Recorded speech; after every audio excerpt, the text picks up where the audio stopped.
Selamat siang, profesional manajemen risiko yang berbahagia. Selamat datang di podcast Irmapa dan Due Academy.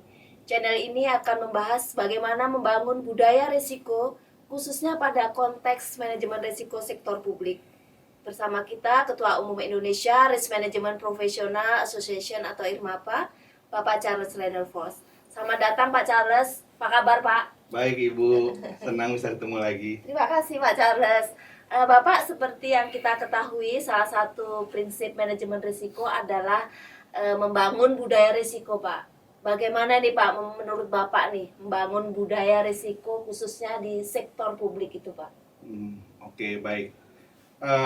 Ya, seperti biasa sebelumnya izinkan saya untuk menyapa juga kepada para praktisi profesional manajemen risiko di Indonesia. Dan terima kasih juga sudah kembali mengundang saya di join podcast ini, Bu. Tadi pertanyaan Ibu adalah tentang bagaimana membangun budaya manajemen risiko. Nah, memang budaya manajemen risiko ini penting sekali, Bu. Karena pada kenyataannya setiap orang itu kan bekerja dimanapun, ya, di berbagai organisasi. Itu bukan mereka kerja lalu kemudian di sebelah kiri atau kanannya itu prosedur gitu. Artinya mereka bekerja melakukan apa yang biasa mereka lakukan sehari-hari. Nah, oleh karena itu dalam konteks penerapan manajemen risiko, idealnya praktik manajemen risiko harus menjadi bagian dari praktik sehari-hari. Karena kalau hanya mengandalkan setumpuk peraturan seperti prosedur dan lain sebagainya, yang dikhawatirkan tersedia peraturannya tetapi dijalankan tidak, kira-kira begitu. Nah, kalau kembali bicara soal membangun budaya manajemen risiko, maka satu yang terutama adalah peran serta dari kepemimpinan, Bu. Budaya apapun di organisasi apapun rasanya sulit untuk terbentuk, apalagi menjadi bagian dari budaya organisasi tanpa adanya keterlibatan dari para pimpinan. Oleh karena itu para pimpinan harus menjalankan risk leadership atau kepemimpinan dalam menjalankan praktik manajemen risiko. Bukan hanya tampil dan promote, ya, mempromosikan pengendalian dan pengelolaan risiko dalam praktik pekerjaan sehari-hari, tetapi juga para pimpinan ini harus menjadi teladan bagi orang-orang yang mereka pimpin. Itu satu, Bu. Tapi kalau misalnya hanya para pimpinannya saja, lalu kemudian tidak tertular gitu atau didukung oleh jajaran manajemen yang ada di bawahnya, maka juga sulit juga gitu, Bu, ya.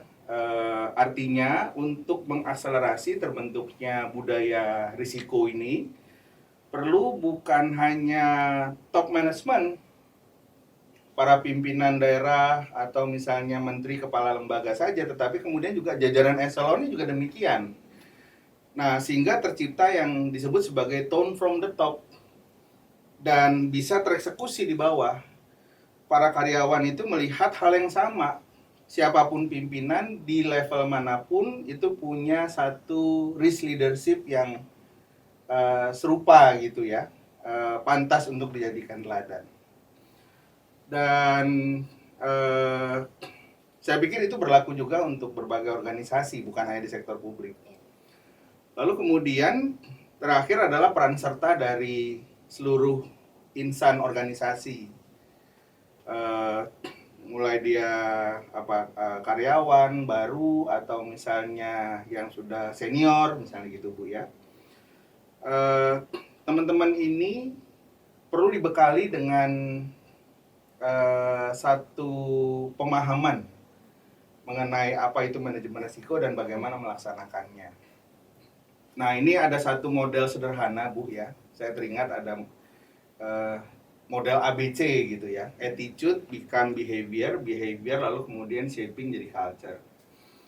Nah, attitude ini sebenarnya merupakan dimensi dari kompetensi, Bu.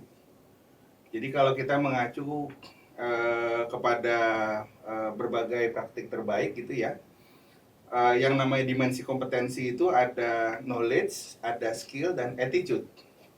Nah, oleh karena itu ketika mau bangun budaya, tadi ya, attitude, behavior, jadi culture, maka kita harus bangun kompetensi.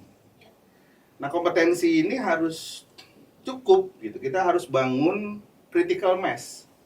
Critical mass itu artinya jumlah mereka yang paham itu harus cukup. Nah, ketika jumlahnya cukup, maka kemudian yang diharapkan adalah efek tipping point.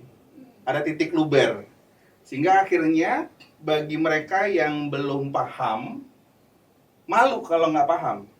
Bagi mereka yang tidak menjalankan, merasa ada yang salah gitu ketika melihat teman-teman yang lain itu menjalankan. Sehingga akhirnya bergulir sendiri, gitu ya. Nah, berkaitan dengan hal tersebut, ada banyak pendekatan sebenarnya. Tapi kalau salah satu yang mungkin bisa saya sarankan adalah dengan adanya satu program sertifikasi profesi manajemen risiko gitu ya. Sebenarnya yang diinginkan itu adalah efek malu sama sertifikat yang dimiliki. Sepakat, Pak. Gitu ya. Jadi ketika untuk mendapatkan sertifikatnya si orang tadi itu dinyatakan kompeten, kan idealnya juga tercermin pada attitude-nya, lalu kemudian jadi behavior-nya. Nah, kalau sampai tidak tercermin, ini kan yang tadi istilah saya itu malu dengan sertifikat yang dimiliki, ya. Nah, berkaitan dengan hal tersebut, Irmapa juga sudah melakukan berbagai upaya sebenarnya, Bu. Satu, mungkin sudah pernah saya jelaskan waktu podcast beberapa waktu lalu. Irmapa punya daftar unit kompetensi yang juga sudah terdaftar di Kemnaker, di mana daftar kompetensi ini mengacu kepada Standar Nasional Indonesia ISO 31000. Nah, kita sebagai bangsa Indonesia ini perlu bangga karena kita sudah punya standar nasional ini.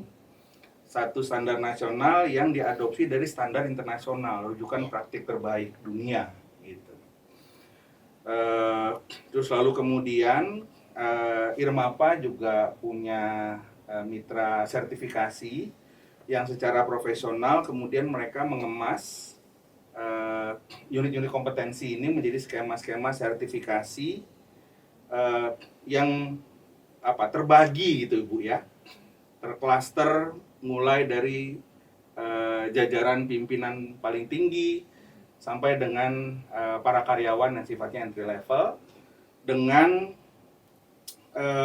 materi pelatihan maupun ujian yang memang sudah disesuaikan untuk kebutuhan sektor publik. Gitu.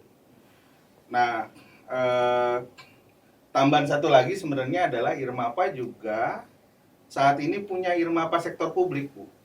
Gitu. Jadi ada satu kompartemen dalam kepengurusan Irmapa yang disebut sebagai Irmapa sektor publik yang harapannya adalah kompartemen ini bisa kemudian secara khusus ya memfokuskan, merumuskan rangkaian aktivitas dan inisiatif yang memang bisa mengakselerasi penerapan manajemen risiko di sektor publik maupun tadi terbentuknya, menguatnya budaya risiko di sektor publik.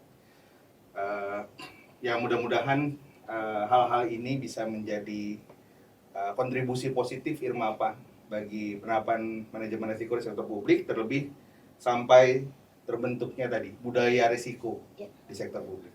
Baik, Pak Charles. Sangat jelas sekali itu Pak penjelasan dari Bapak. Kira-kira implikasinya apa itu Pak di organisasi sektor publik Pak menurut Bapak itu? Ya, menurut hemat saya teringat prinsip inklusif, Bu.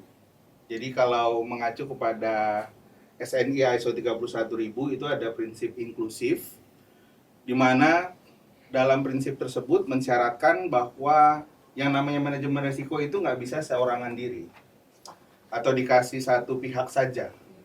Bahwa praktik manajemen risiko itu idealnya melekat dalam proses pekerjaan, proses bisnis kalau di korporasi. Oleh karena itu, ketika ingin agar manajemen risiko bisa berlangsung secara efektif, maka harus melibatkan para pihak, baik internal maupun eksternal. Ya, nah kalau eksternal tentu saja sesuai dengan kebutuhan, gitu ya.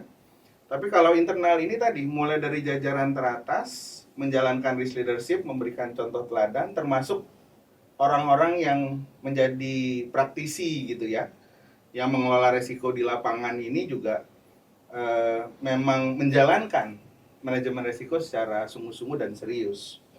Nah, ketika setiap pihak mengelola risiko di area tanggung jawabnya masing-masing sesuai dengan kewenangan yang dimiliki, maka secara kolektif si organisasi tadi itu mengelola risiko. Itulah sebenarnya cara kerja manajemen risiko.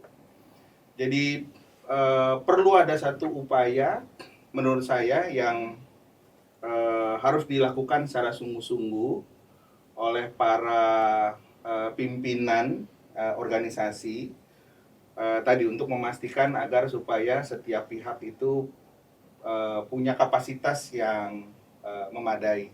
Kapasitas dalam arti kompetensi dan juga aturan main yang jelas gitu ya.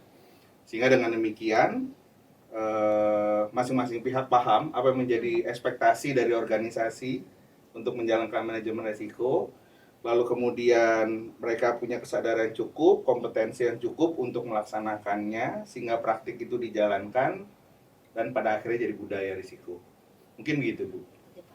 Pak Charles, terima kasih ilustrasi dan penjelasannya dari Bapak. Bagi Bapak Ibu yang ingin bertanya, silahkan posting di kolom komentar. Kami akan berusaha untuk membahasnya pada kesempatan pertama. Sekali lagi, jangan lupa like, komen, dan subscribe channel kami. Sampai jumpa pada podcast episode mendatang. Salam manajemen risiko. Terima kasih. Terima kasih. Thank you Pak Charles. Sama-sama Bu Pak Fitri, ya. sama-sama Ibu.